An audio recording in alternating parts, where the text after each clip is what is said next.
¿no? Y bueno, por último, ¿quiénes son los que se perjudican? Los usuarios, ¿no? ¿Y quiénes son los usuarios? Por ejemplo, los que nos van a otorgar créditos, los bancos, incluso su propia familia, si en algún momento quisiera canalizarles algunos recursos porque confían en ustedes y saben que van a llevar adelante un emprendimiento con seriedad, con disciplina, con el debido compromiso, quieren saber más o menos cómo han llevado las cosas hasta ese momento. Entonces los otorgantes de crédito se van a basar en sus números para poder decidir si les dan o no les dan los recursos. Eh, para esto se han tenido que instaurar distintas tecnologías, ¿no? A lo largo del tiempo, porque claro, como estamos en un país en el que la mayor proporción de nuestra economía es informal, entonces las unidades productivas no tenían estados financieros.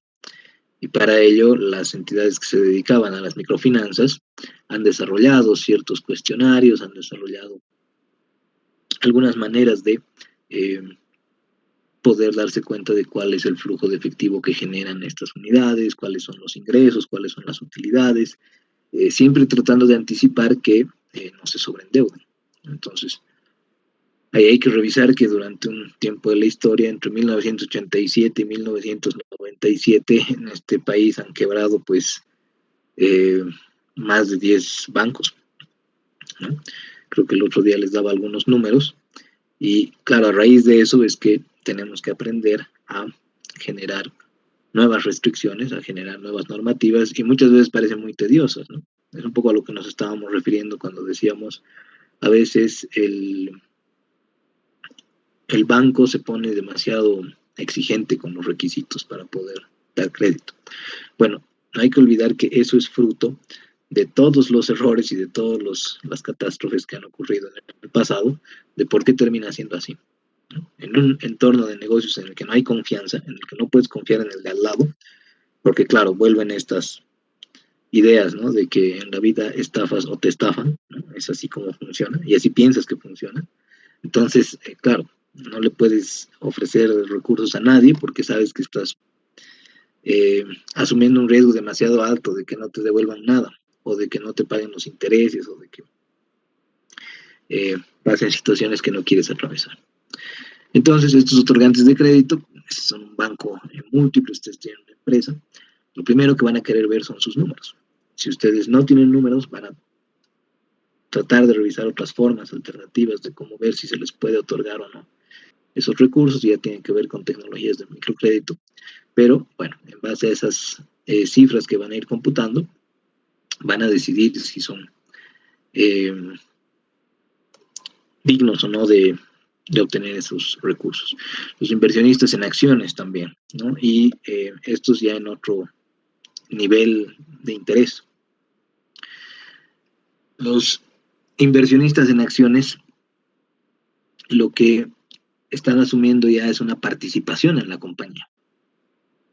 Eso se les llama títulos de participación, ¿no? A las acciones comunes. Y esto quiere decir que cuando ustedes se hacen titulares de este tipo de valores, ya son parte de los propietarios de la empresa, ¿no? Del patrimonio de la empresa. Entonces, a veces parece muy distante, ¿no? Esto de ser inversionista o poder participar en el mercado de valores. En realidad, ¿cuál es el precio de una acción común del Banco Nacional, por ejemplo? No sé si alguien tiene alguna idea. ¿O cuál será el precio de la acción común del Banco Mercantil? No sé si alguien se anima a dar un pálpito. ¿En cuánto estará cotizando la acción del Banco Nacional o del Banco Mercantil? Muchas veces se suelen dar valores eh, mucho más elevados de los que en realidad se tienen en el mercado, ¿no? Estos deben estar más o menos oscilando por los 15, 16, 17 bolivianos, ¿no? Ese es el precio, la cotización de una acción de estos bancos en el mercado. Y lo vemos muy distante, ¿no? En realidad, eh, creo que todos podríamos adquirir esas acciones a esos montos. Pero claro, lo que no hay que olvidarse es que tiene que haber un vendedor dispuesto a ofrecer sus títulos. Y probablemente tratándose de un banco, eh, si llegaran a convencer a alguien de que les transfiera sus acciones, les cobraría mucho más que estos valores, a pesar de que estos serían los que están oscilando por ahí, ¿no? Y además en paquetes accionarios, porque eh, no se suelen vender acciones en pocas unidades, ¿no? Así que, bueno, ellos también van a querer ver los estados financieros, van a querer ver los números, ustedes se interesarían en cuáles son las eh, medidas del desempeño de la empresa en términos financieros para poder tomar decisiones. Los directivos, por supuesto, también son parte de este bloque de usuarios, gente que tiene que estar revisando, por lo que habíamos visto del problema de agencia, el desempeño de los gerentes, ¿no? Los directivos están revisando los estados financieros para saber si se han cumplido los objetivos, básicamente, ¿no? Entonces, si la planificación estratégica dice que tenemos que ser el segundo lugar en el mercado y que tenemos que tener unas ventas por 8 millones, bueno, pues los estados financieros servirán para esto. Aunque aquí también volverían los temas de distorsiones, ¿no? Si la meta era vender 8 millones y solo hemos llegado a 7 millones y medio, de repente algún gerente inescrupuloso va a querer inventarse ventas por medio millón más para, entre comillas, decir que ha llegado a su objetivo. ¿No? Ese es el problema de la posibilidad de manipulación contable. También analistas de fusiones y adquisiciones cuando distintas empresas están interesadas en adquirir otras, ¿no? En establecer algún tipo de sinergia con los procesos productivos de la otra empresa y querer justamente obtener algún rédito por ello, ¿no? Y por supuesto las firmas de auditoría y de calificación de riesgo también están permanentemente revisando los estados financieros de las distintas empresas, incluso si no han sido contratadas para ello. Ojo, ¿por qué? Porque siempre es bueno tener un termómetro de qué es lo que está ocurriendo en el mercado. Entonces, obviamente no se va a llegar a realizar todo el trabajo que implicaría una auditoría financiera o todo el trabajo de calificación, pero siempre es bueno ir alimentando nuestras bases de datos respecto a las compañías que operan en el mercado para tener incluso apreciaciones sobre distintos sectores y sobre eh, cómo evoluciona el mercado en su conjunto, ¿no? Entonces esto a veces nos ayuda a ver que estoy haciendo la calificación de riesgo de una empresa agropecuaria y me doy cuenta que el desempeño no ha logrado alcanzar los objetivos que se habían propuesto. Entonces, ¿qué es lo que hago? Analizo a las otras empresas del sector, a pesar de que ellas no me han contratado para ese trabajo, y me doy cuenta que es una cuestión sistémica, ¿no? Me doy cuenta que es una cuestión que está afectando a todo el mercado. Todas están teniendo problemas para cumplir sus objetivos, o por lo menos el sector. El sector sí está teniendo un comportamiento más o menos similar. Entonces ahí ya puedo tener una panorámica diferente respecto a la que hubiera tenido si es que solo me hubiera basado en el desempeño de esa única compañía. Hay finalmente otros grupos de interés que podrían ser los gobiernos en todos los niveles, también las asociaciones incluso que llegan a existir de usuarios, ¿no? Al menos en relación a la banca, durante mucho tiempo hubo pues gente que encontró demasiado leoninas las disposiciones de los contratos de la obtención de un préstamo y empezaron a hacer el lobby para que esto cambie a nivel de legislación, ¿no? Es agarrar y decir, darte cuenta de que están siendo muy abusivos y obviamente generar contrapropuestas para que no se incurra en más problemas de esa índole, ¿no? Entonces la sociedad en su conjunto llega a ser un grupo de interés de alguna forma, llega a ser también quien vaya revisando permanentemente los números de las empresas que son publicados, al menos si emiten títulos en el mercado de valores de manera obligatoria, ¿no? Entonces ustedes pueden acceder a los estados financieros de todas las compañías que han hecho algún tipo de emisión en el mercado cuando gusten. Y esas en realidad van a ser las fuentes de los ejercicios que vamos a realizar, ¿no? A partir de esta parte. Vamos a, por supuesto, empezar con algunos un poco más simples, a modo de refrescar nuestra memoria, pero luego vamos a pasar a algunos casos ya un poco más acordes a la realidad de las empresas que están figurando como participantes en el mercado bursátil, ¿no? Así que, a ver, revisemos las características cualitativas en primera instancia de los estados financieros. Son en esencia dos. En primer lugar, la característica de relevancia. ¿Y a qué le llamamos relevancia?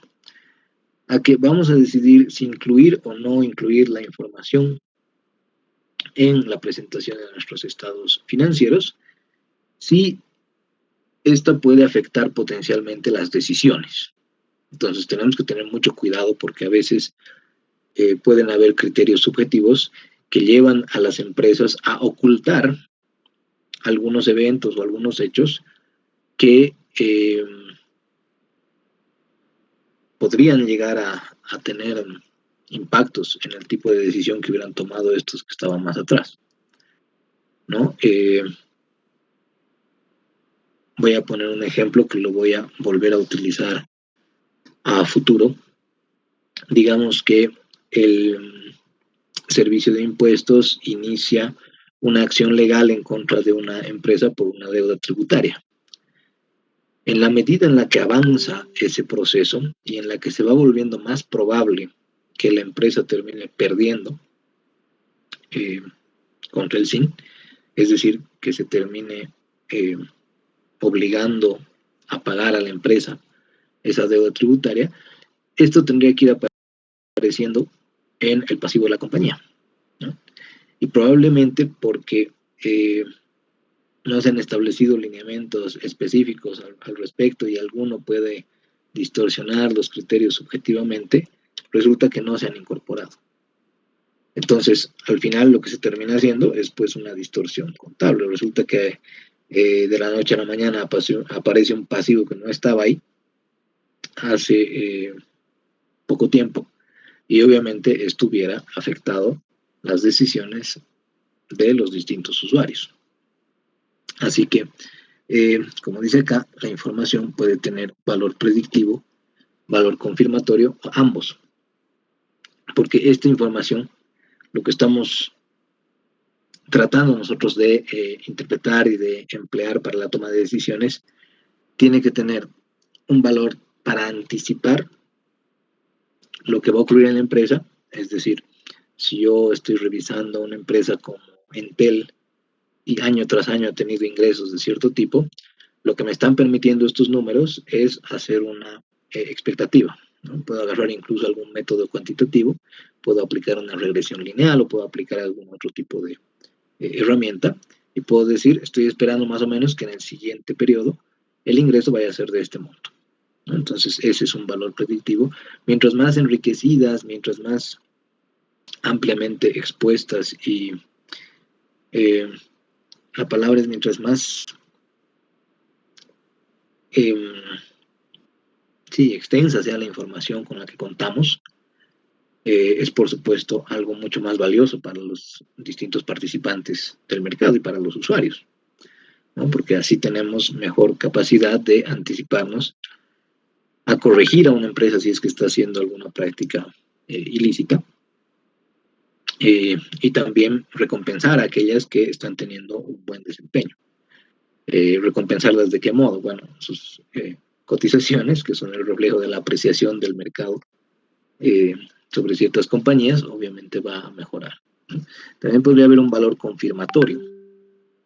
Y esto quiere decir que en relación a las expectativas que yo tenía, una vez que salgan los nuevos estados financieros de la empresa para la siguiente gestión, entonces yo puedo agarrar y confirmar las expectativas que tenía, ¿no? Yo puedo agarrar y cotejar, ¿no? Más o menos imaginaba que estos iban a ser los ratios a los que iban a llegar, que se iba a tener una rentabilidad de tantos por ciento, que se iba a tener utilidades por este valor, y lo que termino haciendo es confirmar esas cifras. O también ambas versiones, ¿no? Entonces, si la información puede afectar a las decisiones, es relevante. Y la calidad de los estados financieros va a ser mayor en la medida en la que se aplique esa característica en la exposición, ¿no? En la que se pueda ver, en la que se pueda apreciar esto. Un segundo elemento es la representación fidedigna en esto de características cualitativas. Y lo que quiere decir esta representación fidedigna es que se expongan los fenómenos económicos de manera completa, neutral y libre de error, ¿no? Entonces, la información es fidedigna cuando nuevamente se refleja la realidad económica de la compañía y además se representa de manera completa, neutral y libre de error. ¿A qué nos referimos con completa? Volviendo al ejemplo del hecho de que la compañía no haya, porque probablemente desde un sentido normativo no tenga que incluir ese monto como un pasivo, no tenga que crear la nueva cuenta todavía, pero esa información debería estar reflejada en las notas, ¿no? Por eso las notas a los estados financieros son muy importantes y es a veces hasta ridículo que haya tenido que pasar tanto tiempo para que se vuelvan obligatorias, ¿no? Antes veíamos a los estados financieros justo en esa óptica reductiva, ¿no? De solamente son los números, solamente es aquello que cuadra. Bastaba, digamos, con ver los números para poder interpretar.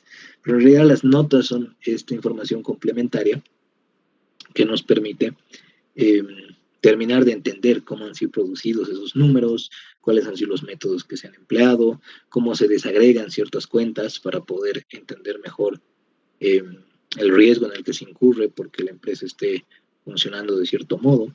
Entonces esa completitud muchas veces está complementada por toda la información que obtenemos en las notas. Entonces, como decía, probablemente no esté incluido todavía ese juicio que se está haciendo la empresa en el pasivo, pero en las notas se aumenta un párrafo en el que se explica todo esto, ¿no? Incluso vamos a ver en algunos ejemplos cómo es que se reflejan estos procesos por lo que está atravesando la compañía en el tema de Soboce, por ejemplo, y la expropiación que hicieron en relación a sus inversiones en Fancesa, están todavía con litigios pendientes, ¿no? Entonces, ahí en los estados financieros van a ver cómo figura que hay ciertos valores que están expresados de esta manera porque, de acuerdo a las disposiciones de los jueces y demás, se ha concluido en que este va a ser el tratamiento. Entonces, esa es la cuestión de completitud. En cuanto a la neutralidad, lo que podríamos decir es que se elijan siempre métodos contables que reflejen la realidad del modelo de negocio en el que opera la compañía, ¿no? Esto quiere decir que no incurramos nuevamente ni en contabilidad agresiva ni en contabilidad conservadora, sino aquella contabilidad que pueda darnos una perspectiva lo más cercana posible a la realidad en el desenvolvimiento de la empresa. Pongo un ejemplo muy burdo. Si depreciamos un vehículo en línea recta, vamos a, digamos, dando cumplimiento al decreto, vamos a depreciar el activo en 5 años. Pero, ¿qué pasaría si se trata de una empresa que alquila vehículos? ¿O qué pasaría si una empresa se dedica al préstamo o alquiler de maquinarias, por ejemplo? ¿Será que va a depreciar de la misma forma el activo, como establece en el decreto? En el caso de los vehículos, si es que uno alquila una vagoneta, esta vagoneta se va a depreciar de la misma forma si la utilización la fuera a realizar una empresa, digamos. Seguramente habrían cambios, ¿no? Seguramente habría una necesidad de incorporar una nueva aproximación a los métodos de depreciación. Otro ejemplo que suele ser pasado por alto. Si yo estoy analizando la depreciación de un activo tengo que aplicar el mismo método de depreciación para todos los componentes del activo, para todas las partes del activo. Si estoy hablando de un activo inmenso como un avión, una compañía de logístico, de paquetería a nivel internacional, tienen aviones propios, ¿cierto?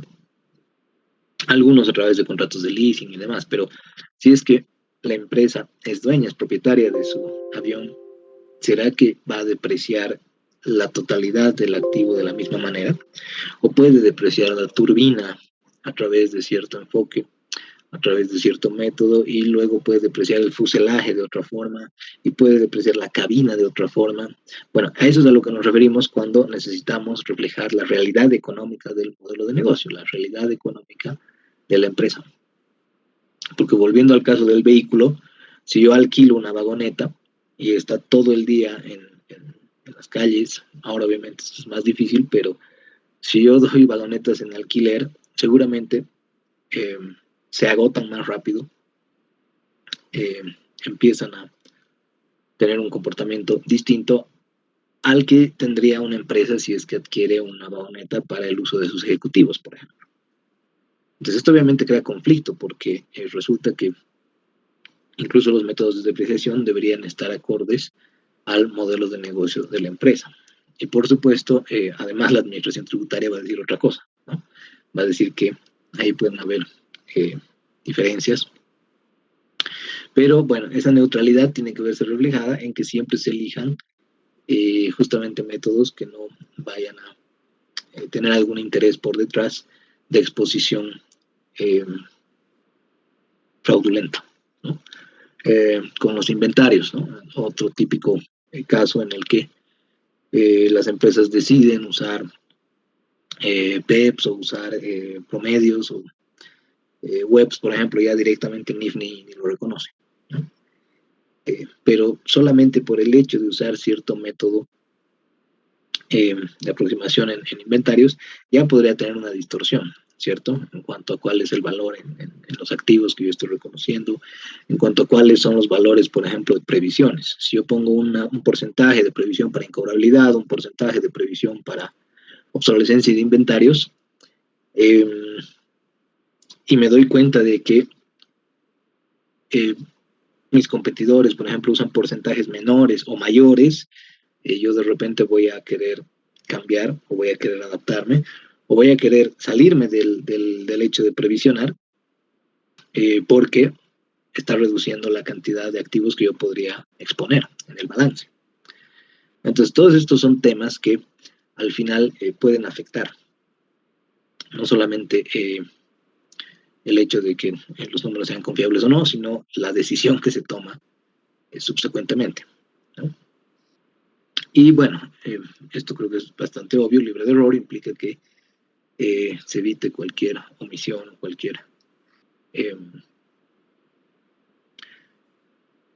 a veces también hay decisiones malintencionadas, ¿no? En cuanto a cómo hacer los registros. La mayoría de los casos suelen ser omisiones o suelen ser incumplimientos inconscientes, pero que terminan nomás afectando, ¿no? Ese propósito que habíamos dicho. Así que, bueno, estas serían las características cualitativas. Si habría alguna consulta por ahí, la hacen nomás si es necesaria. Veamos unas características de refuerzo. La primera es la comparabilidad. Es decir, estas son prioritarias. La relevancia y la representación fidedigna son los lineamientos esenciales en cuanto a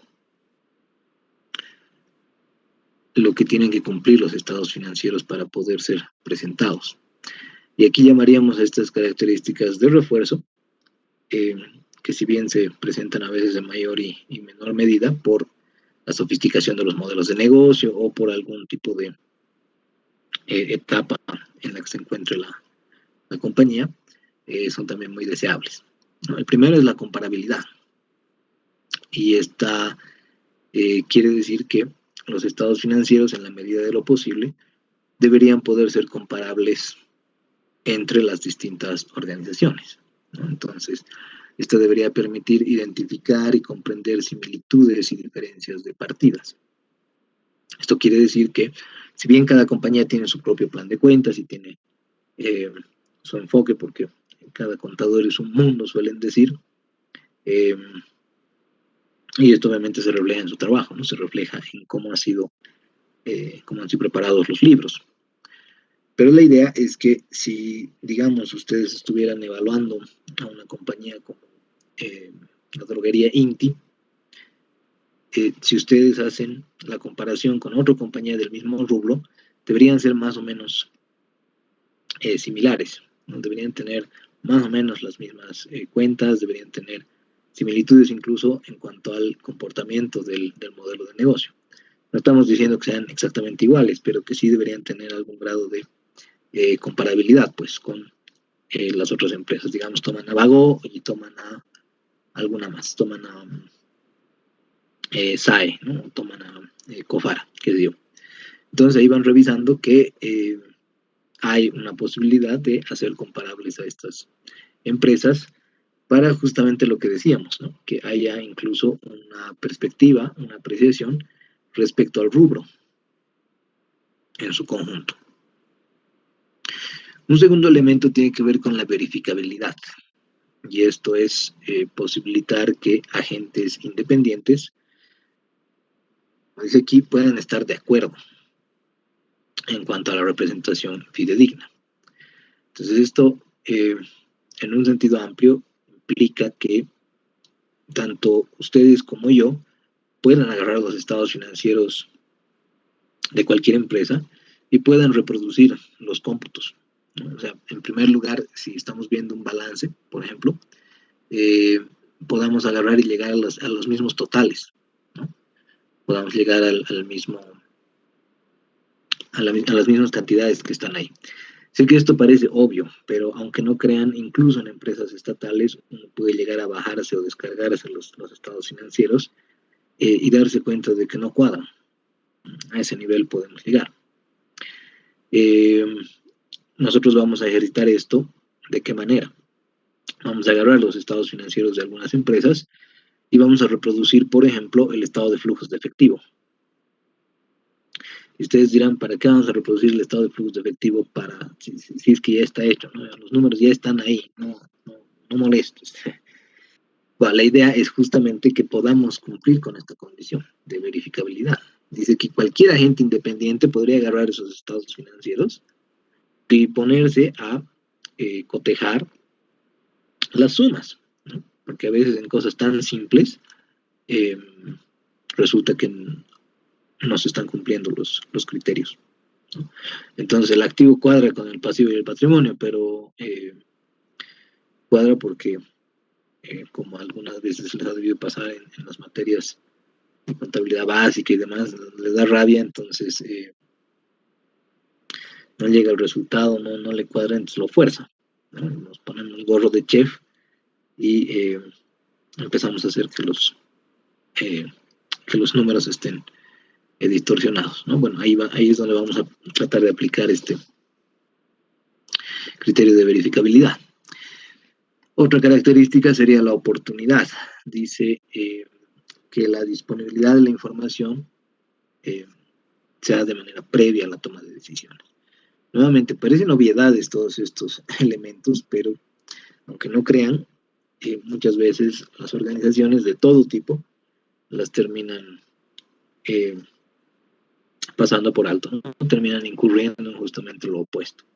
Así que en oportunidad, bueno, lo que les dice es que la información sea expuesta antes de que pueda generar impactos negativos o pérdidas incluso para inversionistas por no haberla sabido difundir a tiempo, ¿no? Si tú estás cambiando la gerencia, si tú estás abriendo una nueva sucursal en algún paraíso fiscal, si no estás cumpliendo con las metas que te has propuesto, toda esa información debería estar incluida en los estados financieros y de manera previa a cualquier toma de decisiones, ¿no? Si sabes que más o menos por ciertas fechas los inversionistas van haciendo los movimientos en cuanto a sus títulos, valores, en cuanto a sus activos financieros, Eh, pues cualquier dato relevante, nuevamente volveríamos a la relevancia, debería ser parte ¿no? De manera oportuna, de manera eh, anterior a cualquier impacto que podría darse en el mercado. Y finalmente, comprensibilidad. Dice presentación clara y concisa. Aquí lo que hay que enfatizar es que si alguna vez han visto un balance que no han podido interpretar o que no han podido entender muy bien, eh, si se trataba de un modelo de negocio simple, no algo sofisticado, probablemente haya sido porque intencionalmente se está tratando de dar información confusa. Ustedes dirán, ¿y por qué intencionalmente alguien quisiera dar información confusa? Precisamente para que no se pueda interpretar el desempeño de la empresa, ¿no?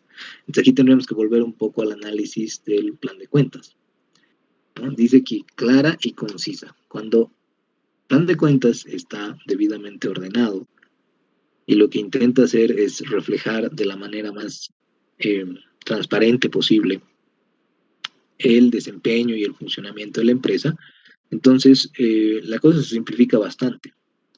Solo cuando más bien hay cuentas de otros, hay algunas partidas que parecería que no tendrían que estar colocadas en el lugar en el que están en ese momento, eh, cuando hay excesivo número de partidas, ¿no? Cuando el estado de resultados, por ejemplo, son 3 páginas de cuentas y cuentas y cuentas, que además ni se utilizan, que no se saben abreviar, que no se saben segregar, suelen haber problemas de comprensibilidad y eso a veces asociado a una intencionalidad eh, de distorsionar, ¿no? La posibilidad de interpretación de la gente. Incluso se van a ir dando cuenta que en las separatas de estados financieros de los bancos que salen cada 6 meses en el periódico, incluso ahí ya seguramente ya han ido haciendo el ejercicio a través de estos semestres de querer interpretarlos, ¿no? O sea, son los estados financieros más sofisticados de los que se publican, pero ahí ya nos vamos dando cuenta, ¿no? De que, bueno, cómo es el modelo de negocio de un banco. Ah, es captar recursos del público para prestarlos a otra plata. Ah, ok, entonces, ¿cuál debería ser el activo principal? Debería ser la cartera. Ah, ok, entonces, ¿cómo está enlistado el activo en este caso? O cómo está enlistado el pasivo y el patrimonio en este caso. Son maneras distintas porque los modelos de negocio son diferentes. Pero ya de ahí a que se trate de utilizar excesivo número de cuentas, utilizar excesivo número de subcuentas y demás changes que podrían darse, eso más bien demuestra que no se está tratando de cumplir con el propósito en cuestión, ¿no? A ver, dos eh, características de los estados financieros, hay por supuesto más, pero que tenemos que rememorar, refrescar un poco, serían en primer lugar la del devengamiento y en segundo lugar la del negocio en marcha. ¿Qué era devengamiento? Creo que este es un buen resumen, ¿no? Devengamiento es este principio a través del que se exige que ingresos y gastos se registren cuando sean percibidos o reconocidos, independientemente si ha habido flujo de efectivo, independientemente de si ha habido movimiento de efectivo, ¿no? Por eso dice aquí independientemente de si ha sido cobrado o pagado. Entonces, resulta que el estado de resultados, en ese sentido, por eso no termina siendo tan prioritario para el análisis desde la óptica que nosotros le vamos a dar, ¿no? Por supuesto, los resultados contables son importantes y saber si hay utilidades, si hay pérdidas, pero como veíamos en el ejemplo de Facebook, si recuerdan, podrían haber grandes pérdidas el 2007 y sin embargo la empresa tenía una evaluación de 15.000 millones de dólares, ¿no? Y tenía ingresos por montos muy atractivos.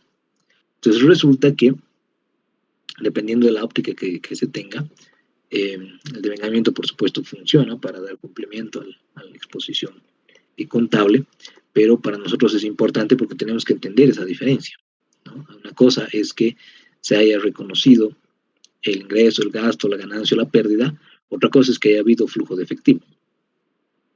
y es algo que vamos a necesitar comprender, especialmente para reproducir esos estados de flujos de efectivo que estábamos señalando, ¿no?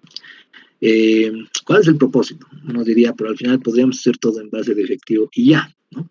Y claro, no es tan sencillo, porque desde la óptica contable no podríamos asignar los montos debidos al periodo apropiado, ¿no?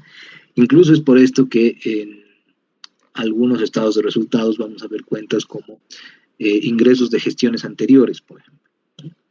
Y uno se pregunta, ¿por qué estoy recién reconociendo en 2021 como ingreso algo que se ha vendido en el año anterior, ¿no? Incluso algo que me han pagado el año anterior, pero todavía no podía ser reconocido como ingreso, entonces recién lo estoy incluyendo en esa cuenta, en el periodo siguiente, ¿no? ¿Por qué pasan estas cosas? Bueno, la idea es entender este principio de vengamiento para poder tener más claridad al respecto, ¿no? Y seguramente lo han revisado y más de uno conoce muy bien esta dinámica, ¿no? Pero la vamos a revisar para que podamos absolver dudas incluso, ¿no? Entonces, habrían 4 formas de vengadas, ¿no? La quinta, por supuesto, sería que tanto el reconocimiento contable como el movimiento de efectivo se den en el mismo momento, ¿no? No sé si alguien quería tomar la palabra por ahí.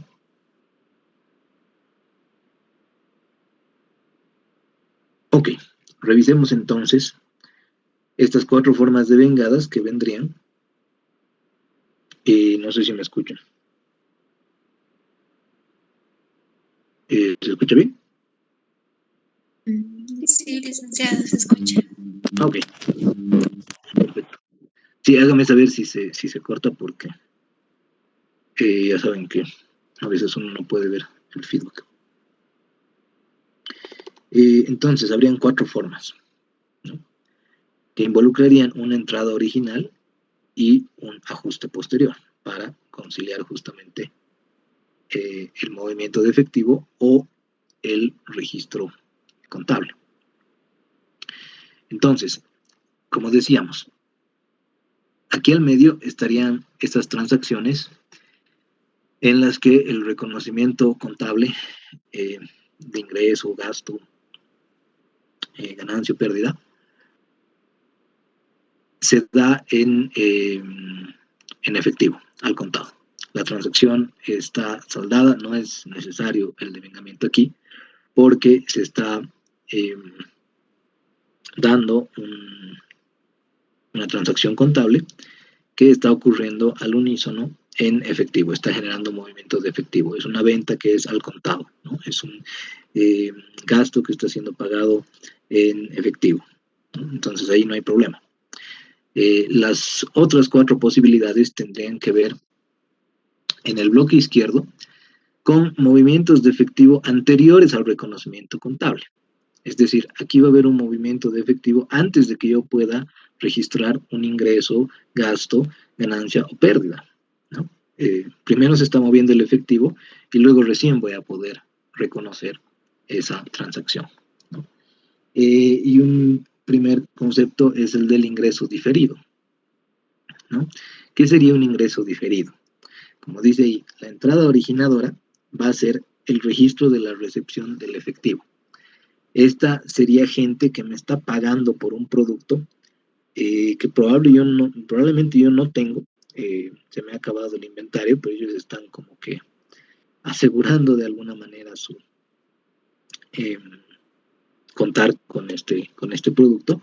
Entonces agarran y dicen, de repente ya han hecho una especie de análisis de sus flujos y me dicen, ¿sabes qué? Yo sé que me lo vas a entregar recién el próximo mes, pero yo ahorita ya tengo la plata y hasta podría ser que no se la quiere gastar, entonces te entregaré nomás la plata. Ok, uno agarra y dice, esta es una entrada de efectivo. La pregunta ahí es si se trata de un ingreso.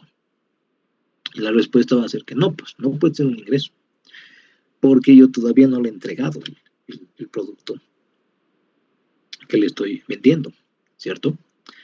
Entonces, como no se están cumpliendo los criterios que vamos a ver más adelante, ¿no? los han debido estudiar. Hay ciertos criterios en los que yo puedo reconocer un ingreso debidamente para no incurrir en las distorsiones que habíamos estado hablando en algún momento. Entonces, por más de que el cliente me esté pagando, yo ya estoy recibiendo el efectivo y lo estoy incorporando a la cuenta en el balance de efectivo, yo todavía no puedo reconocer un ingreso, ¿cierto? ¿Por qué? Porque sencillamente todavía no he cumplido con los criterios. Uno de ellos, pasar la propiedad y el control a la contraparte.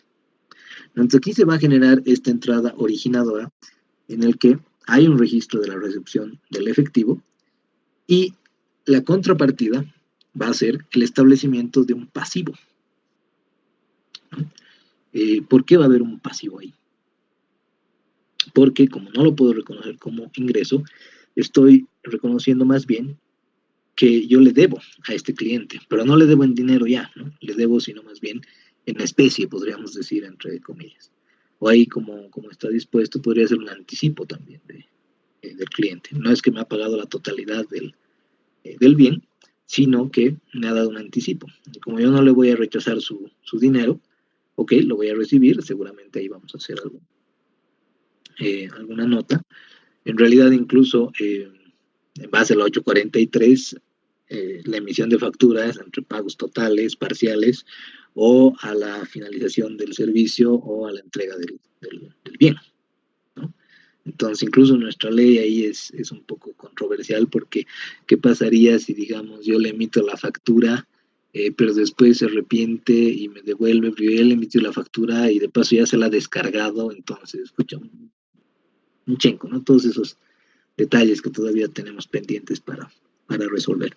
Pero para no salirnos del tema, este ingreso diferido va a venir de una entrada originadora, que va a ser ese momento en el que uno recibe el efectivo, y se establece un pasivo, porque todavía no he podido reconocer eso como un ingreso.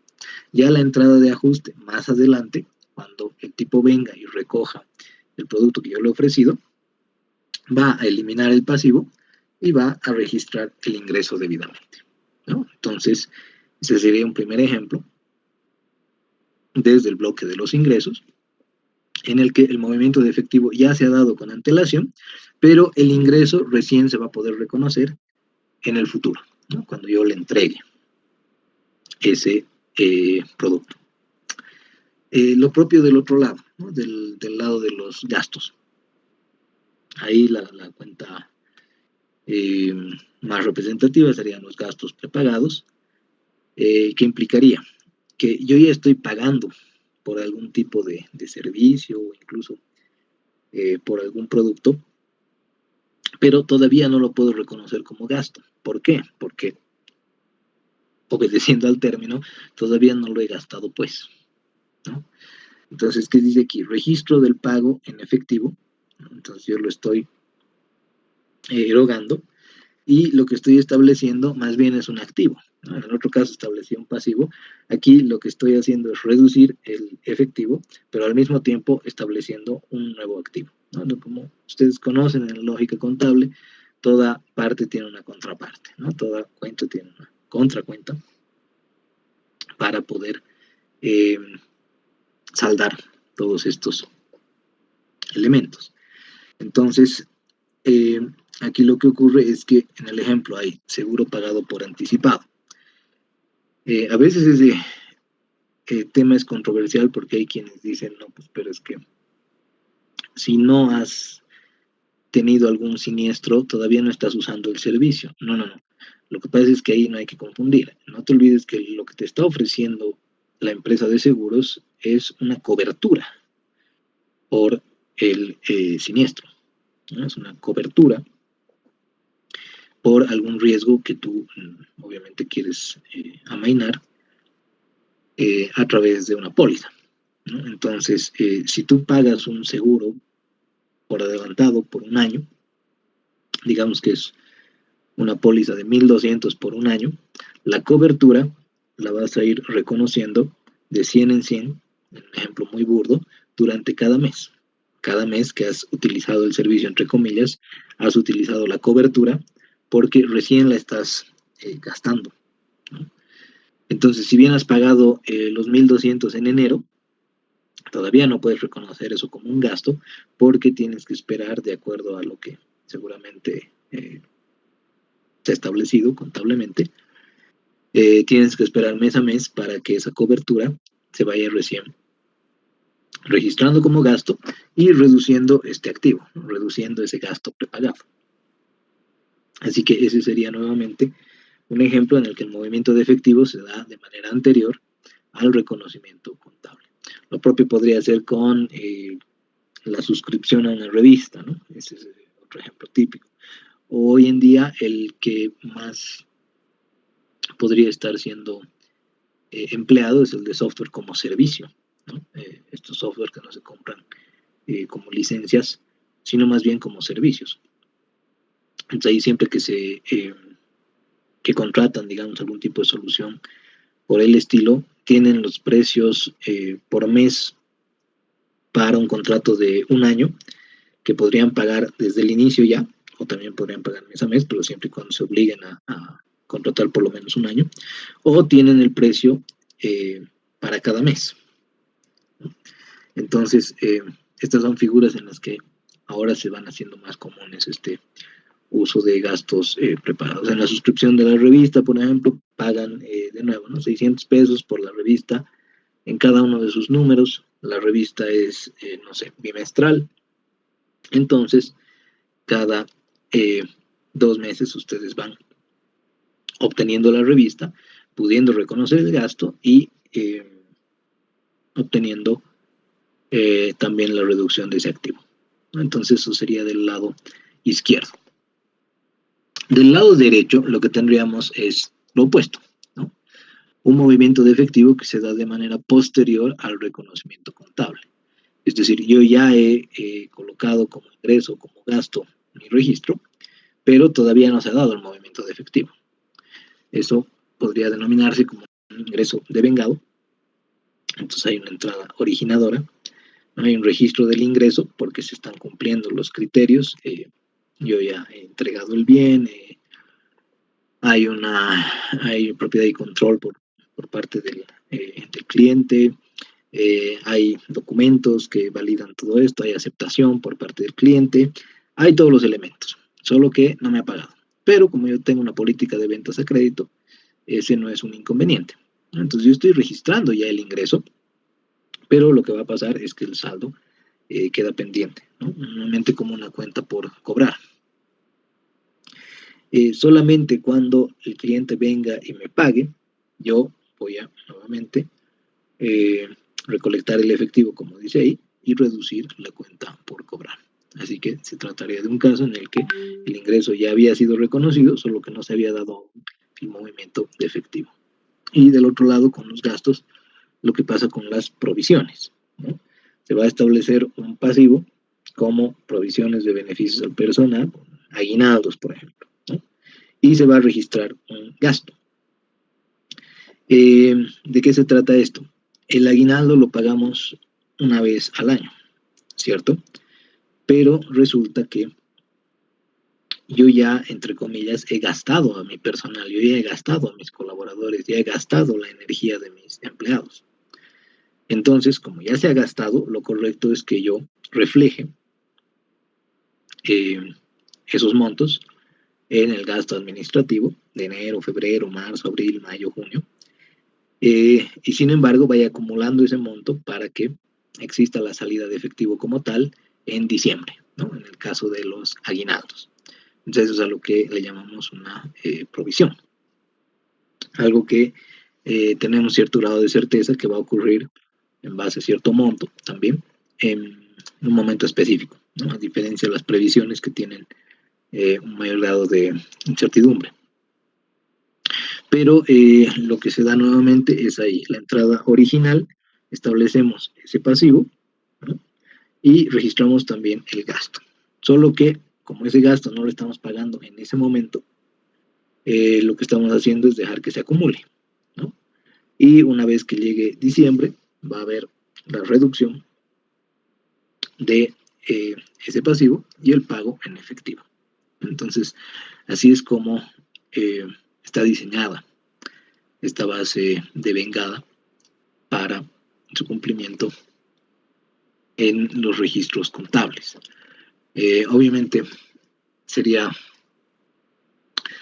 de repente mucho más simple que las cosas se muevan en efectivo, independientemente del reconocimiento. Para muchos el devengamiento siempre ha sido causal de dolor de cabeza, pero lo único que hay que revisar ahí es que puede ser alguna de estas 4 opciones en caso de que no haya movimiento al contado, ¿no? De que no haya registro al contado, mejor dicho.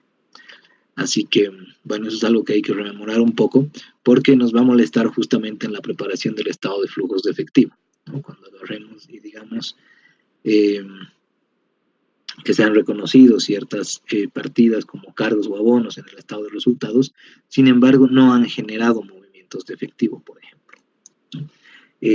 Lo propio con las cuentas de movimientos netos en activos y pasivos operativos, ¿no?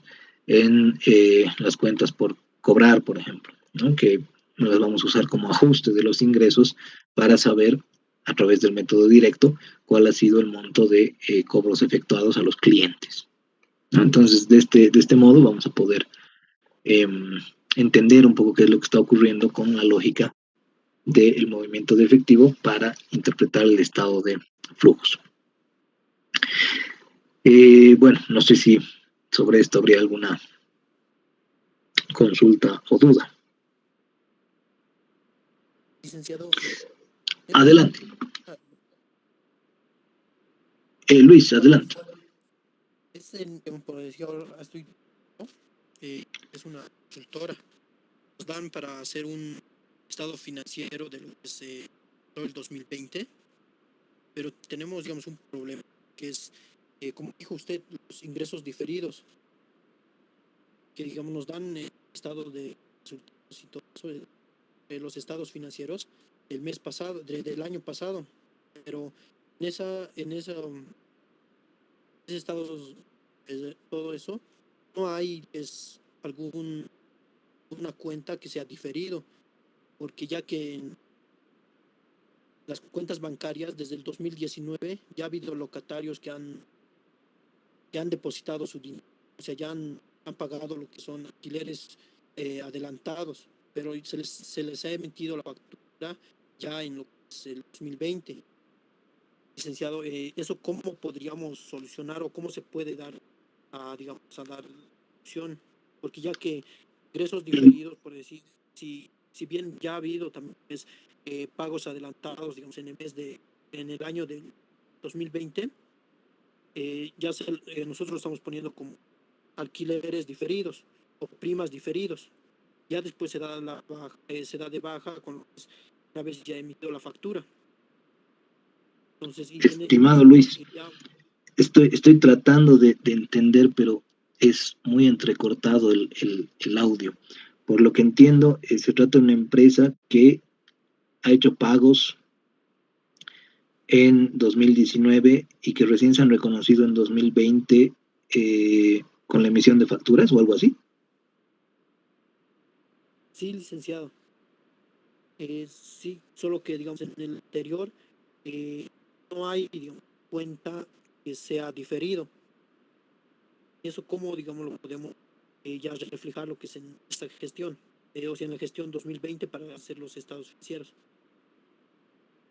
Claro, no tengo mucho el contexto, pero ojo que si fuera solamente que no existe la cuenta, es cuestión de hacer el ajuste para incorporarla, ¿no? Esto es lo que justamente creo que está por aquí. En el parágrafo 85 de la NIC 1,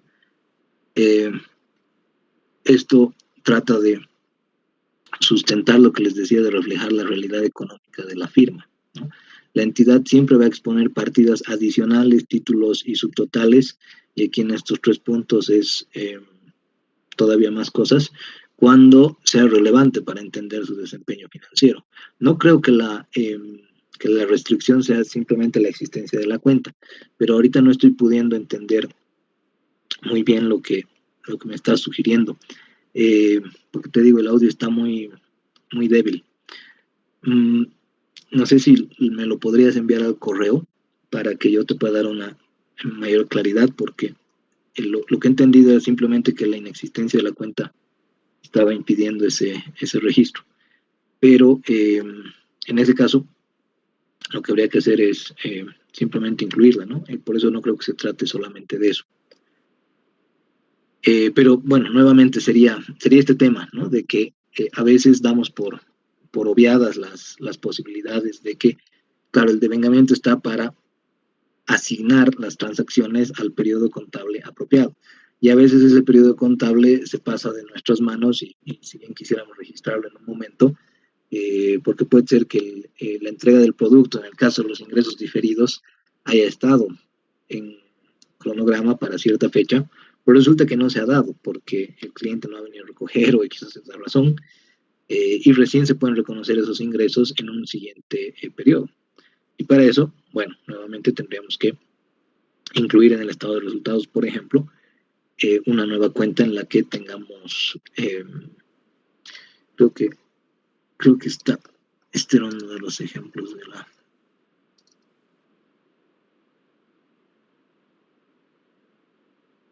A ver, veamos acá.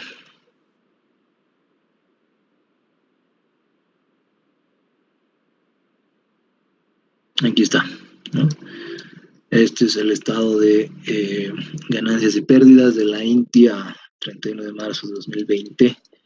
Y aquí justamente es que tenemos que colocar ingresos de gastos de gestiones anteriores, gastos de gestiones anteriores que han tenido seguramente movimiento de efectivo en su momento, pero que no han podido todavía ser reconocidos como ingresos o como gastos. Entonces, como la idea del devengamiento es que cada monto esté ajustado a su propio periodo contable, esto debería ser más bien un atípico, ¿no? Una cosa que no se suele dar. Pero hoy en día, de nuevo, ¿no? Estamos en circunstancias y en momentos donde más bien lo usual es que hayan distorsiones. Con lo de la pandemia muchísimas cosas se han atrasado, no han llegado a colocarse en el periodo en el que deberían, y esto va a generar seguramente repercusiones. Así que, bueno, eso, Luis, te pediría que me lo escribas más bien para que te lo pueda revisar o darte alguna ampliación por ese lado. Mil disculpas, está el audio demasiado débil y he tratado de interpretar como he podido. Pero bueno, trae sus complejidades todo esto, ¿no? Como decíamos, para muchos de repente la solución sería basarlo todo en movimiento de efectivo.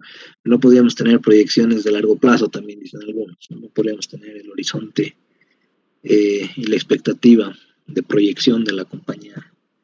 Respecto a este segundo principio importante, no vamos a revisar todos, sino los que más nos atañen, que es el de negocio en marcha, ¿no? Y justamente para poder analizar la presunción de que la compañía va a seguir operando a futuro, vamos a necesitar tener una capacidad de proyección en base a los estados financieros. Es esto que decíamos en la característica de relevancia, ¿no? No solamente es confirmar y saber si las cifras son lo que deberían, sino que también debería haber un valor predictivo que influye en la toma de decisiones. Y por eso es que la base de Vengado nos ayuda en ese sentido, ¿no? Como todo está en términos de la forma en la que los principios contables han decidido organizar esos registros, esos montos. Entonces, el negocio en marcha es eso, ¿no? El tener claridad respecto a si la compañía va a poder seguir operando o no, ¿no? Porque si es que la compañía decidiera vender parte de sus unidades de negocio, o si es que no estaría interesada incluso de seguir operando, porque por decisión propia podría retirarse del negocio, entonces esto va a influenciar seguramente el tipo de expectativas y el tipo de exposición que se va a llegar a tener, ¿no? Entonces, los activos ya no tendrían que estarse reflejando en base a cierto enfoque, sino probablemente en base a otro, ¿no? Y esto es lo que vamos a revisar cuando, digamos, en el estado de resultados incorporemos la partida de operaciones discontinuas, ¿no? Y esto a veces impacta porque resulta que no todos los ingresos operativos deberían incluirse en, en la primera partida, ¿no? De síntesis de todas las ventas que ha podido tener principalmente, sino que la parte de la unidad de negocios que se está esperando que se venda, la vamos a tener que separar. Y bueno, esto de repente me estoy anticipando mucho al momento en el que lo vayamos a analizar, pero la idea es que si la empresa está tomando decisiones respecto a su futuro en el largo plazo, esto va a terminar impactando en la manera en la que se expone, ¿no? Porque la cesión de operaciones o la liquidación de la empresa o alguna otra razón por la que ya dejaría de operar en el mercado, tendría que cambiar la manera en la que se confirma el valor, ¿no? En la que se determina si es un valor justo o si es un costo histórico o si es un valor simplemente en libros, a través del método de apreciación que se haya elegido. Esto tendría que estar incorporado de esa forma. Entonces, por eso que el devengamiento va de la mano con este principio de negocio en marcha. Si no, basaríamos tranquilamente nuestra vida en la base de efectivo, pero las maneras en las que se ha decidido organizar la interpretación del rendimiento y del desempeño de las empresas tiene esta lógica, ¿no? Tiene la lógica de poder hacer perspectivas a futuro. Así que bueno, concluiremos con esto. Los formatos de presentación. Dice, si hay un único formato para la presentación de estados financieros. Esto es a lo que me estaba anticipando un poco, ¿no? Partidas adicionales, títulos subtotales, siempre y cuando estén orientados a reflejar la realidad económica de la compañía de mejor manera, es perfectamente posible, ¿no? Y más bien, si es relevante para entender su desempeño financiero y este sujeto a la dinámica del modelo de negocio, entonces siempre es más bien valioso incorporar. Ahora, ¿cuál sería el abuso de esto? Cuando les decía, uno incorpora demasiada cantidad de títulos subtotales y todo lo que se requiera para confundir, ¿no? Esos serían los dos extremos, ¿no? El quedarse en una perspectiva de que solamente hay una forma de hacer contabilidad y solamente hay una forma de hacer planes de cuentas, por un lado, y en el otro extremo, hacer lo que me canta, ¿no? Y incurrir en un absoluto relativismo. Entonces, ¿cuál debería ser la guía que sustente la decisión del punto intermedio que tomamos? La realidad económica, ¿no? Siempre la realidad económica de que los modelos de negocio están cambiando, se están sofisticando. Esto es un poco de lo que ha llegado a ser hoy en día, y lo he visto en varios casos. Hay gente que quiere que los negocios se acomoden a la manera en la que se hace contabilidad y no al revés, ¿no? Es como que eso ya está normado o eso ya está incluido de cierta manera en las NIF o en lo que sea que se use, y por tanto no se puede hacer o no se debería hacer porque no está en las NIF. O sea, esto es limitante, ¿no? Es agarrar y decir, es ridículo que la operación, la dinámica de la empresa, incluso por términos de innovación y de algún otro tipo de iniciativa, se tenga que subsumir a la lógica contable. Más bien debería ser al revés. Ahora, la lógica contable, por supuesto, está atravesando desafíos muy significativos por cómo se están digitalizando la mayoría de los negocios a distintos niveles y en distintos ámbitos. Entonces, van a haber situaciones en las que haya este tipo de retos, pero siempre la lógica es que para nosotros, desde la perspectiva empresarial, más bien nunca sea una camisa de fuerza y simplemente obedezca a que estemos tratando de reflejar los números con la mayor transparencia posible.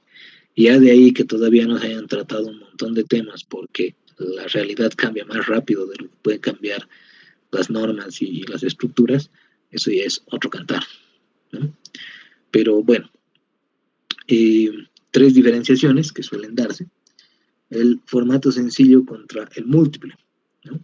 ¿Cómo es eso? Bueno, el formato sencillo es el que podemos ver a la izquierda, donde todo el bloque de lo que sería en el caso del CIGEP, el bloque de recursos corrientes, que sería la versión de ingresos, ¿no?, para las empresas privadas, en este caso se trata de una institución pública, está arriba, y todo el bloque de gastos está aquí abajo. Son solamente dos bloques, ¿no?, ingresos menos gastos. Y bueno, abajo las otras cuentas auxiliares. En cambio, en el caso de Nibol, lo que tienen en el lado derecho es un formato múltiple, ¿no? Y aquí le llamamos múltiple a aquel que tiene pasos intermedios, ¿no? Por ejemplo, tienen aquí los ingresos,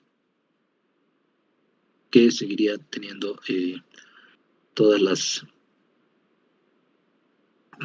desagregaciones en un solo bloque, pero luego tienen este paso intermedio del costo de productos y servicios, ¿no?, donde reflejamos una utilidad bruta. La deducción de esos ingresos netos respecto a los costos de productos y servicios nos da una utilidad bruta, ¿no? Y este punto intermedio nos permite interpretar ya un tipo de desempeño. Esto es lo que vamos a ir revisando, ¿no? Luego recién están los gastos de administración, de comercialización, de precisiones, y estos derivan nuevamente en un paso intermedio, la utilidad operativa. Y esto nos da otro criterio de desempeño en los números. Luego están los gastos financieros, otros ingresos y gastos netos, en fin. Utilidad antes de impuesto a las ganancias. Este es otro paso intermedio para ir proponiendo hitos a través de los cuales podemos ir midiendo, ¿no?, ir testeando, ir tomando la temperatura a la empresa.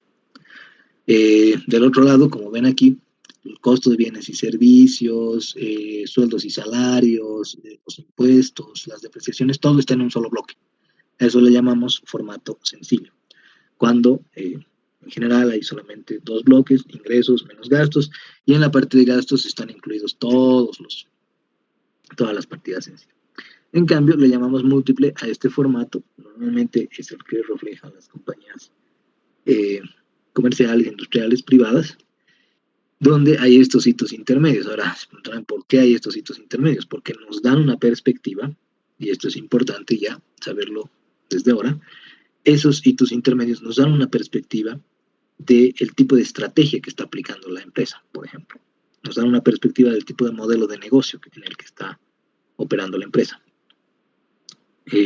Todo eso que han visto en Porter, ¿no?, en estrategias de diferenciación, estrategias de liderazgo en costos, estrategia de nicho, todas esas definiciones van a tener su incidencia en ese tipo de hitos intermedios. Obviamente hay que saberlas identificar y hay que saberlas emplear, ¿no?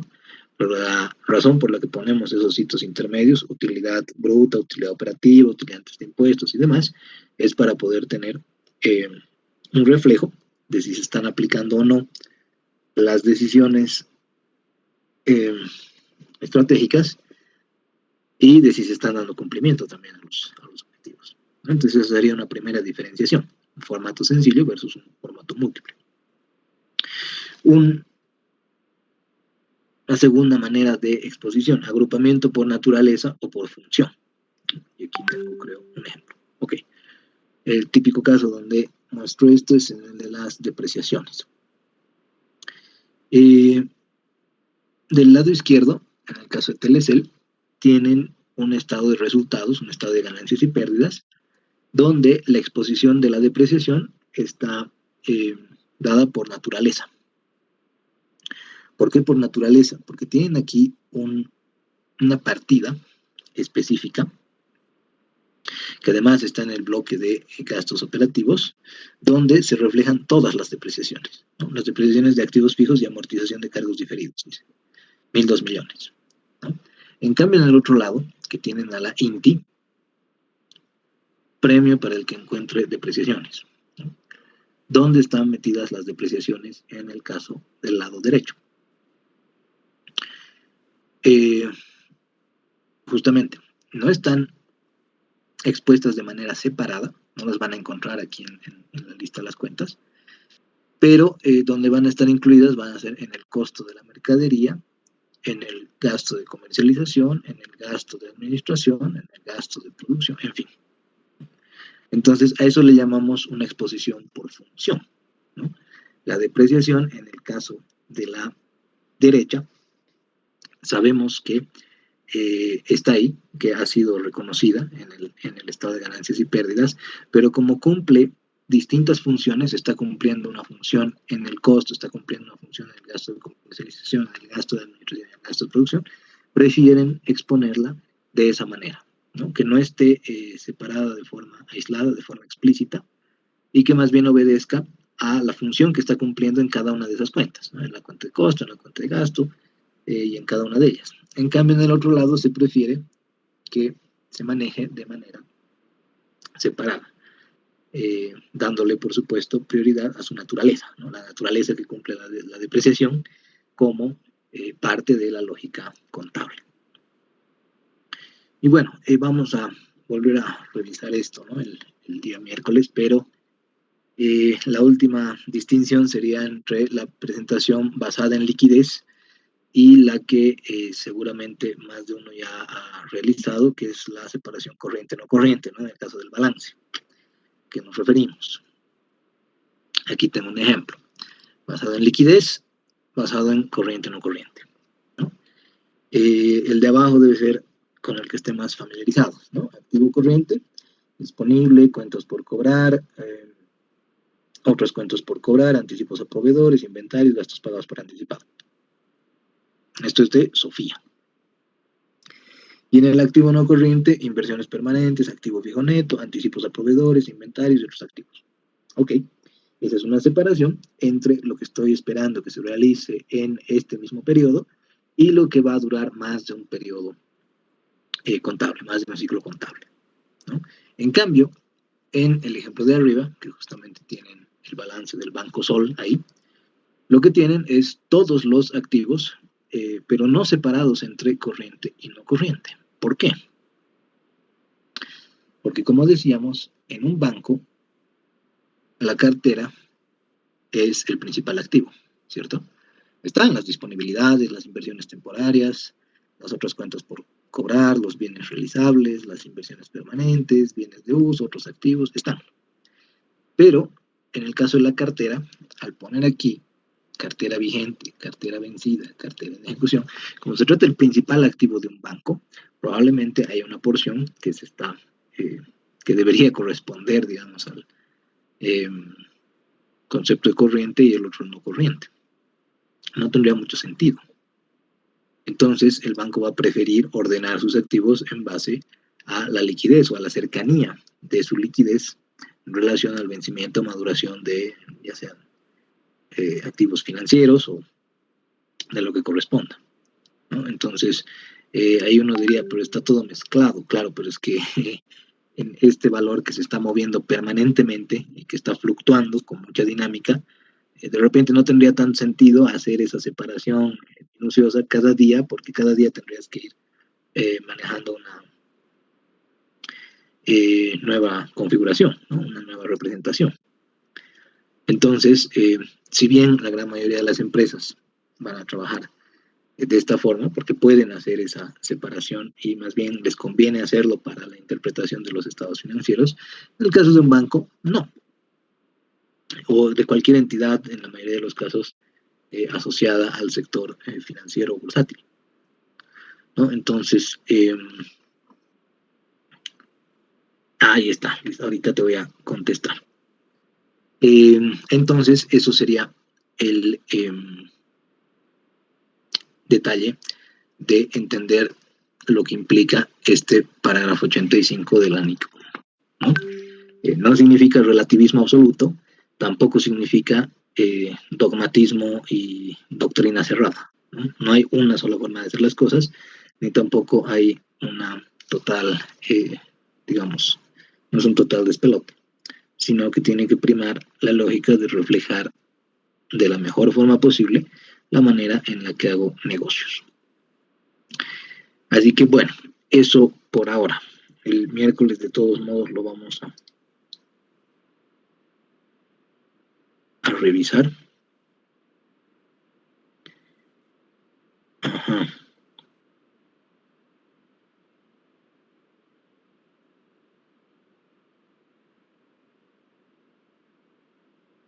Ya, o sea, este locatario le alquila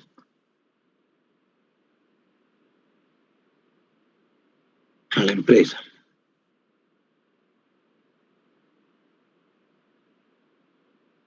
Bueno, ahí ya tienes una distorsión, ¿no? Porque las facturas son emitidas el 2020 si el depósito se hace el 2019.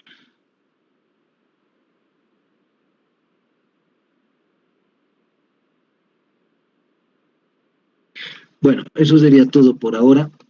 Si no hay consultas o dudas, nos vemos el día miércoles. Yo por ahora voy a estar